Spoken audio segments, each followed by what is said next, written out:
선선한 관세음보살님께서 모든 중생들을 보시듯이 저희들 또한 살아있는 모든 것 위에서 행복이 있고 평화가 있고 안락이 있게 하겠습니다. 나무라 다나다라 야야 나마야 바로기제 세바라 사바하. 불자는 반갑습니다. 이 시간 늘 함께 하신 모든 분들께 늘 좋은 일만 있으시기를 기원하고 건강에 일념하셔서 날마다 좋은 일 있으시기를 기원을 드리겠습니다. 감사합니다.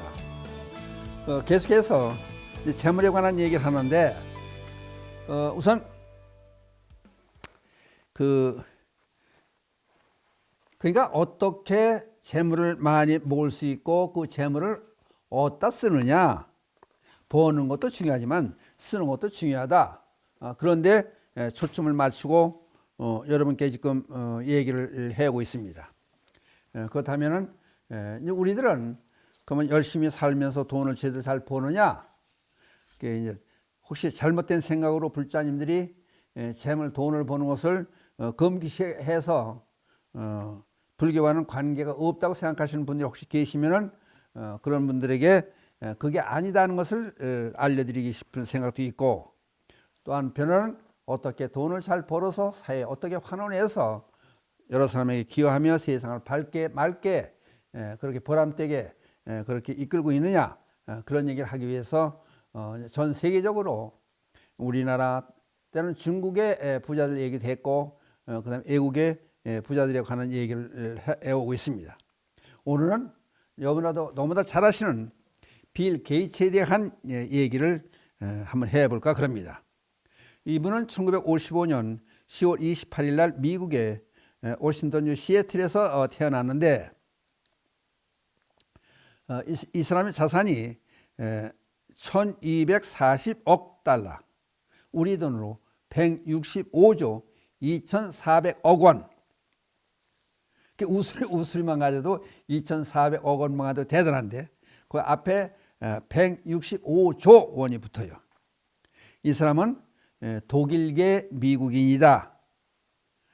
부자면 의뢰 빌 게이츠를 떠올리게 되고 심지어 빌 게이츠를 부자의 대명사로 쓸 정도였었습니다. 근데 이분을 무슨 얘기를 해오냐면은 이제 별명처럼 들려오는 얘기가 어둠의 군주. 그 어둠의 군주는 이제 뭐 이렇게 비밀에 감춰져 있는 것처럼 그런 느낌도 있고, 또 세계를 뒤에서 조종하는 사람, 또 어떤 사람 두려움의 대상으로 묘사를 해왔습니다. 또 어떤 사람들은 실리콘밸리 악마, 그렇게까지 불려왔습니다. 그런데 이 사람이 빌 게이츠가 2000년 CEO의 자리에서 이제 회사의 운영자 입장에서 물러난 후에 부인 멜린다 게이츠, 그러니까 이제 부인들이 남편 그 성을 따지 않습니까? 멜린다 게이츠의 권유로 부인이 권해서 파격적인 자선 사업을 시작한다. 그래서 부정적인 이미지를 탈피시켰다. 그래서 이제 빌 앤드 멜린다 게이츠 재단을 설립했다. 이거는 순전히 전 세계 사람들 돕기 위한, 사회에 기여하기 위한, 번 돈을 사회에 내놓는 그런 일을 했다. 그러니까 앞에 제가 이제 별명처럼 소개해 드린 거는 안 좋은 얘기들이 쭉 나왔잖아요. 그러니까 이거를 불식시키기 위해서 부인의 권유로 해서 부정적인 이미지를 탈피하기 위해서 자선 사업하는 재단을 설립했다. 그리고 자녀들에게는 본인들 재산의 $10,000만 남기겠다는 그런 각오를 얘기했고, 이 사람이 이제 은퇴 후에 이제 그 CEO의 자리에서 그래도 이제 재산을 많이 가지고 있고 있으니까 은퇴 후에 보여주는 행보는 마치 기부를 위해서 돈을 악착같이 벌었던 것이 아닌가 싶을 정도로 아프리카를 비롯한 저개발 국가를 위한 발전에 잘 살게 하기 위한 노력을 기울였다. 그런데 이제 비화가 있어요. 뒷얘기. 골프를 치러 갔는데 어느 대학생이 캐디로 이렇게 이제 배정이 돼가지고 이렇게 이제 골프를 치는데 이 대학생 캐디의 신상을 샅샅이 물어보더래요. 그러고 나서 대개 그러면은 이 사람들은 팁 문화가 생활화되어 있기 때문에 반드시 팁을 주잖아요. 근데 이렇게 꼬치꼬치 이것저것 그 캐디인 대학생한테 물어보고 나서는 팁을 한 푼도 주지 않고 그냥 갔다 그래요. 그러니까 이렇게 부자가 세계적인 부자가 골프 치러 와가지고 대학생 캐디한테 신상에다 이것저것 요모조모로 물어보고 나서는 팁 한 푼 안 주고 가니까 괘씸했겠죠. 서운했겠죠. 그럼 우리들도 이해가 안 가지 않습니까? 야, 뭐 이렇게 돈 많은 사람이 여기 짠돌이냐? 이제 그렇겠죠, 되게 그럴 거 아니에요. 그랬더니 나중에 확인을 해보니까 그 대학생이 그 여유가 많지 않으니까 아르바이트 하기 위해서 돈을 벌기 위해서 학비를 벌기 위해서 골프장 캐디로 나온 거 아니냐? 이제 그렇게 우리는 다 생각할 수가 있겠죠. 그 나중에 이제 빌게이트가 한 얘기를 확인해 보니까 그 대학생이 어렵다는 거를 꼬치꼬치 캐물어서 알았을 거 아니에요. 학자금 대출 받은 걸 전액을 다 갚아줬다는 거 아니에요. 그러니까 앞에서 말로 하는 게 아니고 뒤에서 이렇게 표 안 나게 아주 좋은 일을 했다는 거예요. 그 다음에 심지어 그 에이즈를 성병 아니에요. 에이즈를 예방 위해서 콘돔을 개발하는 연구비를 지원하기 위해서 거금을 내놨고 또 모기 퇴치를 위한 기금도 내놨고 또 화장실 참 중요한 거야. 그러니까 애국 사람들이 우리나라에 와서 보고는 화장실이 참 좋다고 그렇게 칭찬이 입이 마르도록 하지 않습니까? 그래서 차세대 화장실 개발을 위해서 많이 투자해 줬고 그냥 요게 보세요. 에이스 개발을 위해서 콘돔을 만드는 데 투자를 해 줬고 모기 퇴치, 화장실 이렇게 만들어 주기 위해서 노력을 했고 그리고 또 지구 온난화 문제를 이런 데 신경 안 쓰지 않습니까? 지구 온난화 문제를. 요것도 신경을 써줬고 전염병에 대비하기 위한 연구비도 지원해 줬고 그리고 2020년도에는 우리나라 백신 개발을 위해서 자금 지원을 많이 했다는 거예요 또. 그러니까 이 빌 게이츠 한 사람이 미래를 예측하는 그런 해안이 있었다. 네? 그런 얘기가 되는 거예요. 근데 1995년에 미래로 가는 길이라는 책을 빌 게이츠가 써냈는데 21세기 생활에 대한 예언을 했다는 거예요. 미리 앞날을 예측할 수 있었다. 그래서 세상을 잘 사는 거예요. 그러니까 열심히 잘 살다 보니까 그러니까 뛰어난 사람이에요. 그러니까 불교로 말하면 지혜가 있던 사람이에요. 그러니까 21세기 생활에 대한 예언을 했다는 거예요. 응? 앞으로 영화를 볼 때 장소에 구애받지 않고 언제든 볼 수 있다고 얘기해 놨고 1995년에 이제 써놓은 책에서 이 사람이 이걸 주장해 놓은 거예요. 그러니까 아무 데나 영화 볼 수 있지 않습니까? 핸드폰으로 영화 볼 수 있잖아요. 집에서 집에서 다 볼 수 있잖아요. 영화관에 안 가고도. 그러니까 미리 예전에 이런 예언을 해놨다는 거예요. 그 다음 텔레비전 프로그램도 보고 싶을 때 마음대로 볼 수 있을 것이라고 예언을 해놨고 지금 그렇지 않습니까? 그 다음 비트코인에 대해서도 언급을 이미 해놨고 그 다음에 요 얘기도 또 중요하지 않습니까? 카메라가 달린 납작한 휴대폰이 대중화될 것이라고 얘기도 해놨고 아니 카메라 제가 사진 찍 좋아하는 사람들 카메라 비싼 거 양기 들고 다니고 간수하기 얼마나 힘들었어요. 지금은요 핸드폰에 카메라 다 달렸잖아. 사진이 얼마나 좋게 잘 나옵니까? 화질도 좋고 뭘 전송도 할 수 있고. 아, 이걸 미리 얘기를 해놨다는 거 아니에요? 어? 카메라가 달린 납작한 휴대폰이 대중화될 것이라고 예언도 해놨다. 어? 그러니까 앞으로 세상을, 앞의 세상을 이렇게 될 것이라 예언해놨다. 그만큼 세상을 열심히 살다 보면 그게 이제 예견이 된다는 거예요, 사실은. 그 다음에 그 빌 게이츠 아버지가 써놓은 자서전에 의하면은 12살 때, 이게 이제 또 뒷얘기예요.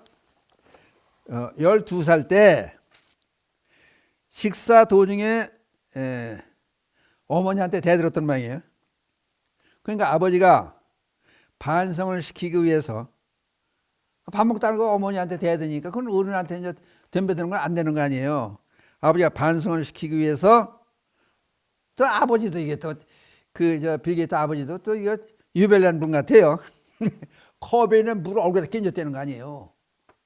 밥 먹다가 아니 아들이 잘못해도 그렇지 거기서 그런 이것도 또 보통 사람이 아니지. 예? 컵에 있는 물건을 빌 게이츠 얼굴에다 끼얹었다는 거야 12살 때. 그랬더니 뭐랬는지 아세요? 그럼 다른 애들 같으면 어떻게 했어요? 아니 화내고 울고 나갈 수도 있고 숟갈 집어 팽개치고 갈 수 있지 않습니까? 그랬더니 얘가 뭐랬는지 알아요? 빌 게이츠가 12살 때 샤워를 시켜줘서 고맙습니다 그랬다는 거 아니에요. 아 이게 아무나 할 얘기예요 이게?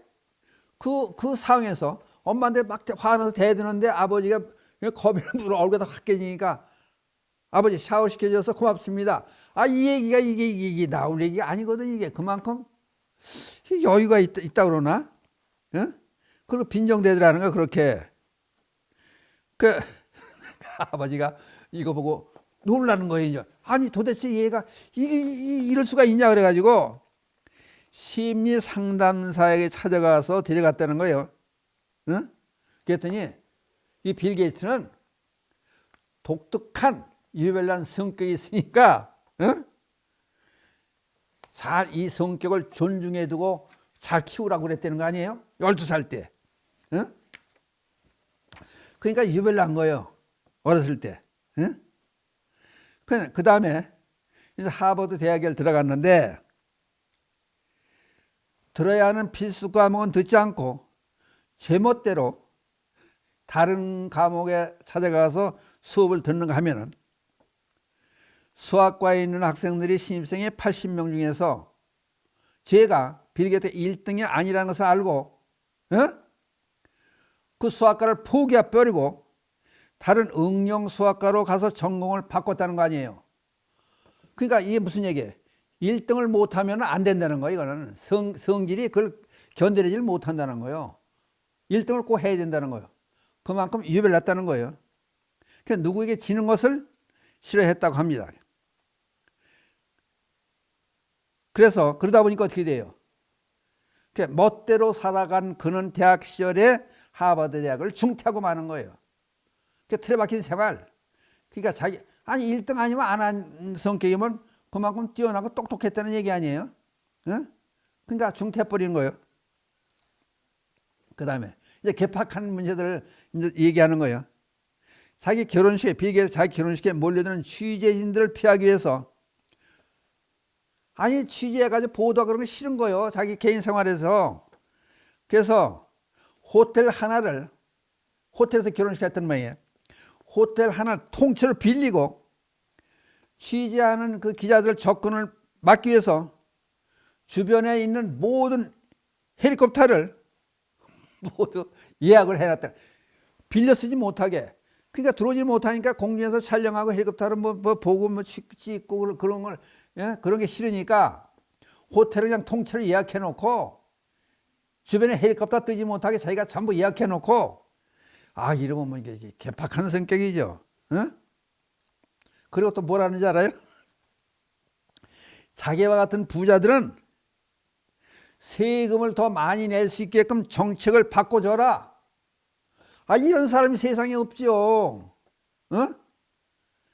자기 포함해서 나와 같은 부자들은 세금을 많이 내게 하기 위해서 나라에서 정책으로 세금을 많이 내게 정책을 바꿔라. 아, 참 대단한 사람이야. 그렇죠? 그 다음 한국과 관련해서는 김대중 이명박 대통령과 같이 모여서 회동을 하면서 한국의 정부와 정책의 여러 조언과 함께 한국을 좋아한다는 얘기를 했고, 한국을 신뢰했고 믿었고, 코로나19 백신과 관련해서 한국에 대규모 투자도 해줬다. 그 다음에 2007년도 가전박람회 기조연설에서는 한국의 가전제품을 세계 최고라고 극찬을 하고 한국의 친근감을 나타냈다. 한국과 유별나게 인연을 많이 맺었다. 이 얘기도 되는 거예요. 그래서 2009년경 어느 미국 매체가 계산해 본 결과 빌 게이츠의 재산이 얼만큼 많은가, 참 사람들의 흥미가 희한한 거예요. 빌 게이츠 재산이 얼마나 되는가, 요거를 비유해서 설명한 거예요. 빌 게이츠 재산을 모조리 미국 돈 1달러짜리로 바꿔가지고 지구에서 달로 보내면은 지구 달까지 153바퀴를 돌 만큼 많다고 했습니다. 이거 보통 아니에요, 이게. 이런 게 그러니까 재미있는 얘기도 같이 곁들여서 이제 흥미있는 얘기도 여기서 소개를 드리는데, 2009년경에 이제 미국의 한 매체가 이제 계산을 한 거예요, 이제. 지구와 달과의 거리를 계산했고, 1달러짜리에 몇 센치고, 또 빌 게이츠 재산을 전부 1달러짜리 바꿔가지고 늘어나 보면은 지구에서 달까지 153바퀴를 돈다. 그만큼 재산이 많다. 그 얘기가 빌 게이츠가 얼만큼 재산이 많으냐. 근데 그 빌 게이츠의 재산이 어떻게 된다고요? 부인과 함께 부인이 전체를, 자기 재산을 $10,000만 자손들에게 남겨주고 전체를 다 사회를 위해서 내놓겠다. 그러니까 이렇게 사는 진짜 특이한 게, 먼저 번에 아까 얘기했죠. 밥상머니에서 어머니한테 대들고 그러다가 아버지가 컵에 있는 물을 얼굴에 끼니까 아버지 샤워 시켜줘서 고맙습니다. 능청을 떨고 이럴 정도면은 학창시절에 그만큼 말썽꾸러기하고 장난꾸러기였었다. 근데 양면을 볼 수 있는 거예요. 1등 아니면 안 하고, 그 다음에 위트도 있고, 그러니까 저렇게 말썽꾸러기가 그게 가능성이 있다는 거예요. 애들도 자랄 때 가만히 앉아있는 애들 안 되는 거야. 말썽꾸러기가 공부도 잘하고 머리 좋다는 거예요. 그 다음 학창시절에 책벌레 했었다. 책 읽을만큼 좋아했었다. 독서에 열중했었다. 학창시절에. 1년에 300권의 책을 읽었다 그래요. 여러분들 평생 300권 책 읽었는지 이것도 궁금한 거예요, 사실은. 근데 1년에 300권씩의 책을 읽었다. 대단한 거 아니에요? 그만큼 머리도 좋고 공부도 많이 하고 1등을 꼭 해야 되고, 또 한쪽에서는 위트도 있고 장난꾸러기, 말썽꾸러기고, 그런 사람이 빌 게이츠였다. 근데 그렇고 이것저것 다 따지기 전에 그러면은 그 많은 재산을 자기 위해서 썼으면 세계의 사람들이 이렇게 빌 게이츠 얘기를 안 하겠죠. 전부 세상의 모든 사람들을 위해서 재산을 몽땅 내놓겠다. 그것만 아니고 그 다음 기부 재단을 만들어 가지고 다른 사람들도 전부 동참할 수 있도록 전 세계적 권유해 가면서 이렇게 살고 있다. 그러면 이런 부자는 할 만하잖아요. 그러니까 마찬가지로 이렇게 돈 벌어서 좋은 데 쓸 수 있고 그러면 얼마나 좋겠느냐. 그런 얘기를 하기 위해서 이 빌 게이츠를 들어서 설명을 했습니다.